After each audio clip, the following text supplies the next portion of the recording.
AJ ನ್ಯೂಸ್ಗೆ ಸ್ವಾಗತ.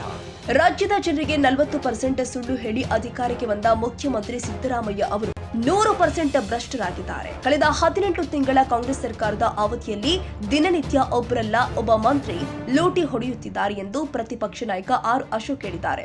ಸುದ್ದಿಗೋಷ್ಠಿಯಲ್ಲಿ ಮಾತನಾಡಿದ ಅಶೋಕ್, ಸಿದ್ದರಾಮಯ್ಯ ಅವರು ತಮ್ಮ 40 ವರ್ಷದ ಜೀವನ ತೆರೆದ ಪುಸ್ತಕ ಅಂದವರು. ಇವತ್ತು ಅವರ ತೆರೆದ ಪುಸ್ತಕ ಪುಟಗಳು ತಿರುವಿದ್ರೆ ಲೂಟಿಯ ಕಪ್ಪು ಚುಕ್ಕಿಗಳೇ ಕಾಣ್ತಾ ಇದೆ. ಸಿದ್ದರಾಮಯ್ಯ ನೇಮಕ ಮಾಡಿರುವ ಪೊಲೀಸ್ ಅಧಿಕಾರಿಯಿಂದ ವಿಚಾರಣೆ ಎದುರಿಸ್ತಾ ಇರೋದು ಕನ್ನಡಿಗರ ದುರ್ದೈವ. ಅಬಕಾರಿ ಇಲಾಖೆಯಲ್ಲಿ ನಡೆದಿರುವ 700 ಕೋಟಿ ಭ್ರಷ್ಟಾಚಾರದ ಬಗ್ಗೆ ಮಹಾರಾಷ್ಟ್ರದ ಚುನಾವಣಾ ಪ್ರಚಾರದ ವೇಳೆ ಪ್ರಧಾನಮಂತ್ರಿಗಳು ಪ್ರಸ್ತಾಪ ಮಾಡಿದ್ದಾರೆ. ಸಿಎಂ ಸಿದ್ದರಾಮಯ್ಯ ಅವರು ಇದಕ್ಕೆ ಸಾಕ್ಷಿ ಕೊಡಿ ಎಂದು ಹೇಳಿದ್ದಾರೆ. ಅದು ಪ್ರಧಾನಿ ಮೋದಿ ಅವರು ಮಾಡಿರುವ ಆರೋಪವಲ್ಲ, ಕರ್ನಾಟಕ ರಾಜ್ಯ ಮದ್ಯ ಮಾರಾಟಗಾರರ ಸಂಘ ಮಾಡಿರುವ ಆರೋಪ.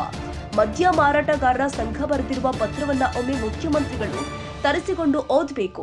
ಲೈಸೆನ್ಸ್ ನವೀಕರಣಕ್ಕೆ ರೇಟ್ ಎಷ್ಟು, ಮಂತ್ಲಿ ಮನಿ ಹೆಸರಲ್ಲಿ ಪ್ರತಿ ಮದ್ಯದ ಅಂಗಡಿಯಿಂದ ಎಷ್ಟು ವಸೂಲಿ ಆಗ್ತಾ ಇದೆ, ಅಬಕಾರಿ ಇಲಾಖೆಯ ಟ್ರಾನ್ಸ್ಫರ್ ದಂಧೆಯಲ್ಲಿ ಯಾವ ಮಟ್ಟದ ಅಧಿಕಾರಿಗೆ ಎಷ್ಟು ಲಂಚ ಎಂದು ಎಳೆಯಾಗಿ ಬಿಚ್ಚಿಟ್ಟಿದ್ದಾರೆ. ಅದನ್ನ ಮಾಧ್ಯಮಗಳು ವರದಿ ಮಾಡಿದೆ. ಇದನ್ನೇ ಪ್ರಧಾನಿ ಮೋದಿ ಅವರು ಮಹಾರಾಷ್ಟ್ರದಲ್ಲಿ ಹೇಳಿದ್ದಾರೆಯೇ ಹೊರತು ಅವರು ಯಾವುದೇ ಸುಳ್ಳು ಆರೋಪ ಮಾಡಿಲ್ಲ. ಸಾಕ್ಷಿ ಬೇಕಾದರೆ ಸಿದ್ದರಾಮಯ್ಯ ಅವರು ಮದ್ಯ ಮಾರಾಟಗಾರ ಸಂಘದ ಆರೋಪದ ಬಗ್ಗೆ ತನಿಖೆ ಮಾಡಲು ಮತ್ತೊಂದು ಎಸ್ಐಟಿ ರಚನೆ ಮಾಡಲಿ. ಮದ್ಯ ಮಾರಾಟಗಾರರು ಮಾಡ್ತಾ ಇರುವ ಆರೋಪ ಸುಳ್ಳಾದ್ರೆ ಅವರ ಲೈಸೆನ್ಸ್ ರದ್ದು ಮಾಡಿ ಅಂಗಡಿಗಳಿಗೆ ಬೀಗ ಹಾಕಿಸಿ. ತಮ್ಮ ಹೈಕಮಾಂಡ್ ನಾಯಕರನ್ನ ಮೆಚ್ಚಿಸಲು ಕನ್ನಡಿಗರ ತೆರಿಗೆ ಹಣವನ್ನ ಲೂಟಿ ಹೊಡೆಯುತ್ತಿರುವ ಕಾಂಗ್ರೆಸ್ ನಾಯಕರಿಗೆ ಪ್ರಧಾನಿ ಮೋದಿ ಅವರ ಬಗ್ಗೆ ಮಾತನಾಡಲು ಯಾವ ನೈತಿಕತೆಯೂ ಇಲ್ಲ.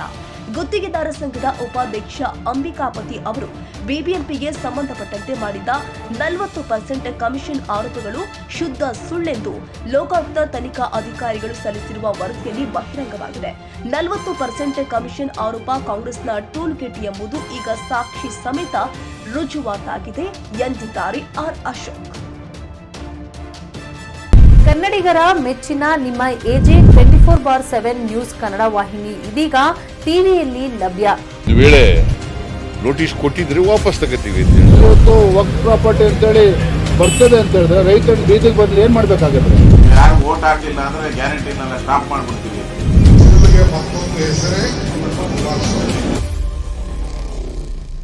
ಕರ್ನಾಟಕ ಮತ್ತು ದೇಶ ವಿದೇಶ 360 ಡಿಗ್ರಿ ಸುದ್ದಿ ಹಾಗೂ ಉತ್ತರ ಕರ್ನಾಟಕ, ಬೆಳಗಾವಿ, ಬಾಗಲಕೋಟೆ, ಧಾರವಾಡ, ಹಾವೇರಿ, ಗದಗ, ಬಿಜಾಪುರ ಜಿಲ್ಲೆಯ ಕ್ಷಣ ಕ್ಷಣದ ವಿವರವನ್ನ ಪಡೆಯುವುದಕ್ಕೆ ಎಜೆ 24/7 ನ್ಯೂಸ್ ಕನ್ನಡ ವಾಹಿನಿಯನ್ನ ಲೈಕ್ ಮಾಡಿ, ವಿಡಿಯೋಗಳನ್ನ ಶೇರ್ ಮಾಡಿ, ಕಮೆಂಟ್ ಮಾಡುವ ಮೂಲಕ ನಮ್ಮ ವಾಹಿನಿಗೆ ಸಹಕಾರ ನೀಡಿ ಮತ್ತು ಚಾನೆಲ್ ಅನ್ನ ಸಬ್ಸ್ಕ್ರೈಬ್ ಮಾಡಿ.